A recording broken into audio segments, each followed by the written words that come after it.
you're relocating from Kenya, whether that is for studies, for work, for an internship, whatever it is that you're actually going abroad to do, and it doesn't matter which continent that you're going into, then there's always the question as to what exactly should I prepare for? What should I pack? What should I think about doing ahead of time such that I am very well aligned during my transition? And so this video is going to answer those questions. And in fact, please also leave a comment of the things that you potentially actually did before you moved abroad that really helped you. And I'm doing this video because I have had quite the conversations nowadays about people moving abroad and wondering exactly what to do. So please stick around until the very last minute so that you can get all the gist, or maybe share this video with somebody else who actually could benefit from it, who is moving abroad for whatever reason.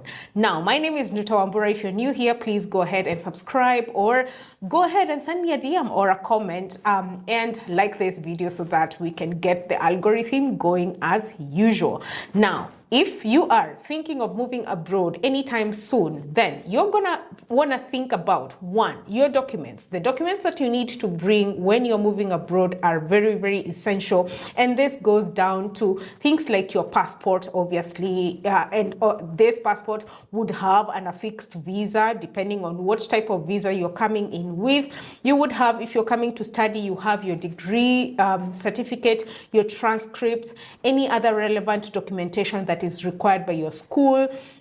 If you're coming to work, then you obviously have your work contract. You have, all the details that were requested for by your employer before you moved. And what I would say, in fact, is that have these documents also scanned, and you can save them on a Google Drive folder such that in case something was to happen and maybe one of these get lost or somebody actually request for them up front, then you have them somewhere in a folder, whether that's on Dropbox, whether that's on a Google Drive, or whatever it is that you prefer. Please have them scanned and keep them safe. Other documents that you really do need to take care of is, for instance, if you owned something while you're in Kenya, maybe that it was a house, or maybe it was some sort of land, whatever it is, or maybe it's a car that you really did not sell and you maybe gave it to a relative to keep on handling.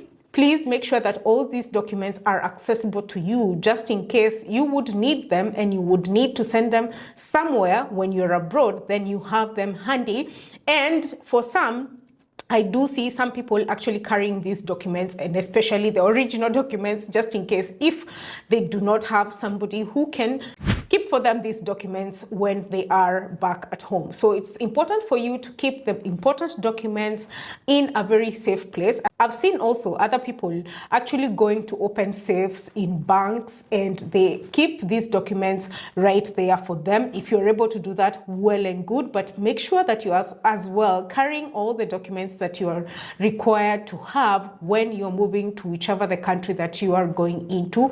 Various countries have various requirements. You might also be moving to a country that needs some sort of health documentation. So make sure that you actually carry this handy such that this will not bar your entry into that country, and it will not bar, your movement within a certain country. Some countries also request for things like accommodation, proof of accommodation, proof of bank statements, maybe acceptance letters for education.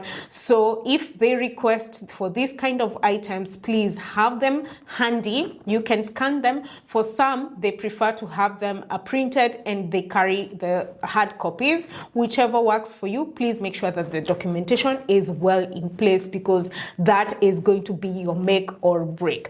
Now, another thing that you really do need to take care of is do a medical health test when you're back in Kenya. What I always tell people is that once you change countries, it also means a change of environment and the weather. And for some, maybe you just didn't know that you had an underlying condition, and you've been just going on your way without going for any sort of medical test, the annual medical test. So it's important to actually do this medical test. And one of the tests that I always recommend is doing a vitamin D test. And this vitamin D test will determine whether your levels are good enough, because as you may know, when you go to a country that has a very tough winter, then your body is not able to actually make enough vitamin D. And in fact, it has been recorded that, the Black community is always suffering a deficiency of vitamin D because we are unable to actually make enough vitamin D for ourselves. And why this is crucial is because it can even make you so sluggish when you're abroad, and you keep wondering, okay, why am I so sluggish? Why am I feeling so lazy? And you're wondering, maybe is it because of the weather or whatever? But it is just your body giving you the right information as to what you should be doing. And in fact, what I usually say is don't do the self-medicated vitamin D supplements. In fact, go to the hospital, do all these tests, and have the doctor prescribe medication for vitamin D. In fact, in Kenya, for some, they actually give you an injection that could give you a very good boost of the vitamin D levels. And when you arrive abroad, make sure that you're also continuing with this and not just the supplement. The medication is even so much better than the supplements because it's absorbed much, much faster into your bloodstream. So do a medical test to also see whether you have any other conditions that you might need. And in fact, if you get any certain prescriptions, please make sure that you carry them in your checked-in luggage because they will go a long way. Do not have them on the carry-on luggage. Have them in your checked-in luggage and have the prescription with you as well, such that in case you need a refill, then you can present this to your new country, or you can find a doctor who can now prescribe the same or a similar sort of medication whenever you arrive in your new country. This is very important because I've seen several people actually wondering what to do when they arrive. Another thing that you could carry is things like painkillers. I always carry things like Maramoja, things like cold cup, because they hit different when you're in Kenya as opposed to the ones that you find abroad. So I always carry such medication so that I'm able to keep up with my life as well when I am abroad. Now, other things that you obviously want to carry is food stuff. I carry a lot of food stuff and have always carried a lot of food stuff when I am leaving or when I visit Kenya and I am coming back. It's always about the food stuff. And why is this important? And people actually online always ask, why are you guys carrying like the whole of Kenya? Don't you have food right out there?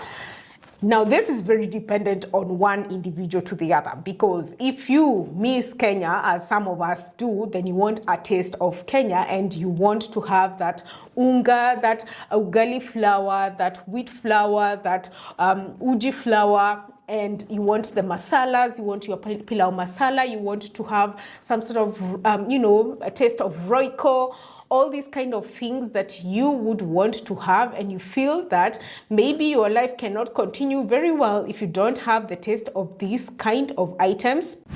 Please make sure that you actually pack them, and it's okay to pack as much as you can. However, also check any rules that might be existing in whichever the country that you are actually going into, because not all countries, accept you to carry some food items. For instance, meats like the sausages that we carry from Kenya.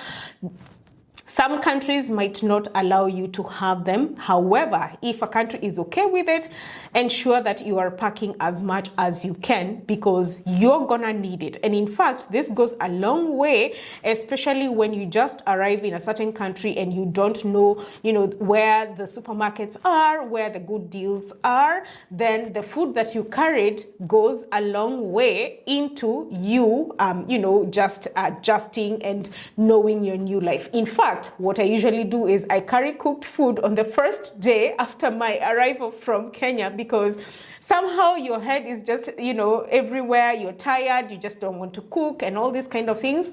I always do this. You'll find me at the airport having food packed, and yeah, that's always a thing that I do, and I find it very helpful, because when I land, I am like, yes, I have food. I don't have to readjust and have to think about things. I only need to readjust about, coming back to the country that I am in, and yeah, I don't have to think so much. So this goes a long way. Another thing that you obviously want to carry is, for instance, any cultural items. This would be like vitenges. Maybe you have some good kitenge that was, made by your tailor. This goes a long way. And you might ask, why do I need to carry, a kitenge? It's because some of these places, for instance, if you're coming to study, then they will potentially ask you for some sort of cultural exchange. And when you're doing this cultural exchange, it could be because of the clothing that you're wearing, or maybe you carried some sort of souvenirs from Kenya, which you could share with other people. And also, if they're asking for some sort of food sharing, then you're able to make your Kenyan food and share it with everybody else. So this goes a long way. So some type of clothing, and what I usually say is that do not overcarry the clothes from Kenya, because what happens is that you overpack, and then when you arrive, you will have to buy new stuff, because the new stuff in the country that you went into would be more suitable, especially because of the weather, because of maybe the cobblestones and all these kind of things. So it's okay to carry just enough clothes to start with, but as you continue living in that country, you realize that you keep on buying. And if, for instance, you're a student and you have to move much later, you will realize that later you have so many things that you have amassed, and you're wondering, okay, so what do I do with all these kind of things? And you end up giving out several of them. I have personally been there. I've given out so many things, jackets, lots of blankets, etc., because it's luggage that you cannot move with, and it becomes a burden all of a sudden. So ensure that, yes, you're carrying some sort of, obviously, clothes from Kenya to start you with, but have the room that you're going to buy new stuff when you arrive, which is more relevant in the country that you're going to be living in. Now, another thing that you also need to do is transition when you're still in Kenya. And this is a very important point that I always speak about, is because, one, you would need to at least go to your bank and inform them that you are actually leaving and you will be using your debit card or your credit card abroad, which is very, very important, because banks need to know that you are using your card abroad so that it is not frozen. Now, this is a very simple step that you could do, and you could also open yourself into diaspora banking, or you can also open a multi-currency account, which can be a euro account or a dollar account or a pound account that also has a MasterCard. Just check for those banks that usually offer that MasterCard, such that you can be able to utilize this same card when you're abroad. And what you could do also is, for instance, maybe change some Kenya shillings into the foreign currency that you're going to be using, and use this same card towards your expenses during the first few days. Also, another thing that you could do is open an online bank account, which can be a Wise bank account or a Revolut. Now, what you need to notice is that the Wise bank account in Kenya does not work in terms of moving money. You can only potentially maybe even just receive the money. But when you are abroad, when you arrive in your country, the country that you're going into, you can easily open a Wise bank account or a Revolut bank account, which could be a very good thing for you, because now you can be able to either send money, and also because for some countries, especially in the EU, it takes such a long time before you can open a bank account, which can be very daunting, because either you're waiting until that account is open and your life has come to a standstill, which is why I was mentioning having a multi-currency account, which can give you an IBAN number, and you can potentially be using this in the meantime as you wait either for a physical bank account in the country that you went to, or you just maybe have your online bank account going, and you can utilize this for whatever it is, whether you're studying or you're working in that country. This is very, very crucial. Another transition thing that people always forget is having your Kenyan line, retaining your Kenyan line, because as you may already know, obviously, is it, some lines, for instance, Safaricom or, Airtel, whatever it is, if you do not recharge your line for a period of 90 days, then it becomes dormant and it is resold to somebody else, in Kenya. So to avoid this, there's always a service on the Safaricom app that is known as Daima, which you can pay for about 2,000 Kenya shillings for 2 years, and you can retain your line. Or you can have an alert on your phone that you will keep on recharging your mobile phone number such that it does not expire over time. Or you could potentially, ask somebody to keep on recharging it for you if you cannot. But it is so easy to actually recharge it, because you can still retain your Safaricom app, or you can, just let Safaricom know that you're roaming, such that, your roaming charges are not as high, because you will keep your cellular data off. Please don't forget to keep your cellular data off.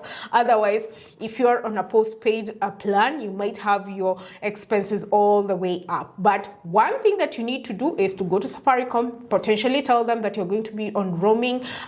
Nowadays, you can even do it online. You potentially don't have to go there physically, if I'm not wrong.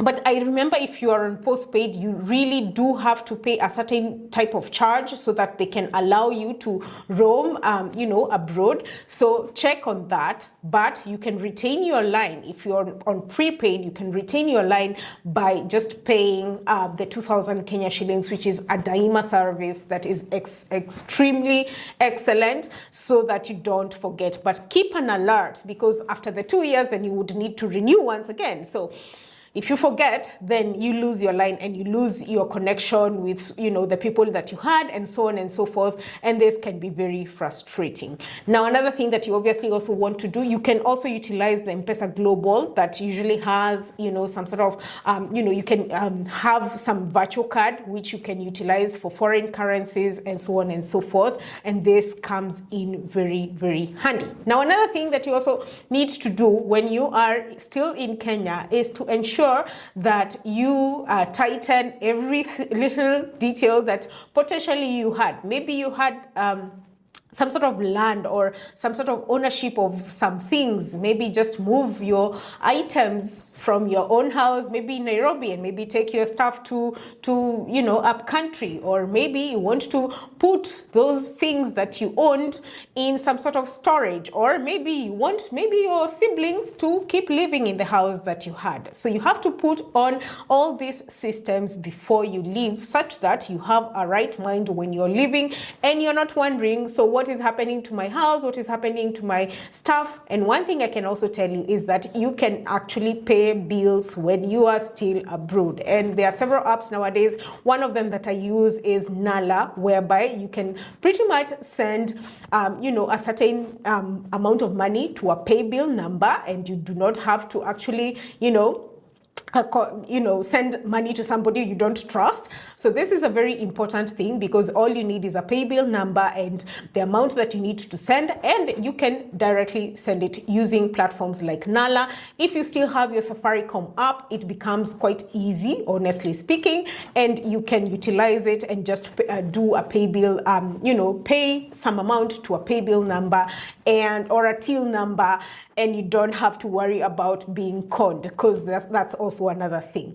Now, there's a lot that comes with the transition in terms of your mentality, because you're going to come to terms to another different culture, another different way of living, which is something that you also need to get, accustomed to, and learn as much as you can about the country that you're going into in terms of the language. Perhaps they don't speak English, or maybe they have a different type of accent. Maybe it's a British accent or an American accent or Australian accent. It's important to start learning the ropes and learning exactly what to expect, such that you're not stranded. One other thing that I always say is that please make sure that whatever the flight that you book, if you have control over it, ensure that this flight is actually arriving during the day. Why is this important? Imagine yourself, you're arriving in a foreign country, it's in the middle of the night, you have no idea what happens there, you don't know whether there's transport system, you're stranded at the airport, you potentially even end up,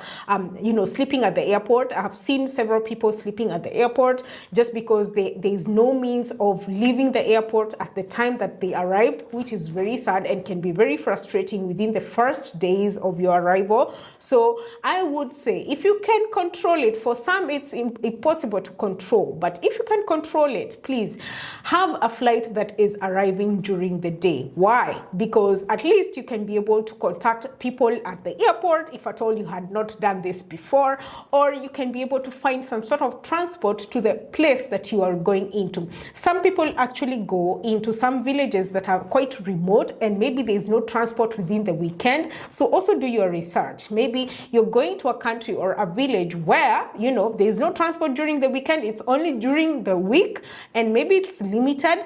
So book your flight with the mindset that you're not just arriving and, you know, you will find your way, but do the planning, especially from the airport all the way to the place where you would be living within the first few days. And this is a reason as to why I also talk about Arlo that comes in handy, because you will need data when you arrive in that country. And, you know, if you don't yet have the SIM card for that country, then it becomes quite difficult to navigate. And I have a discount code right on the description box of this video, and you can download Arlo if your phone is compatible, and you can be able to buy data such that you're not stranded within the first few days or within the first few hours of arrival. So this becomes very crucial. Now, I do hope that this little video has helped you, and if you have any other you know, things that you would like to add about transitioning from Kenya to another different continent, please leave them on the comment right here, comment section, and I will be more than happy to interact with you. And until next time, keep subscribed. Bye.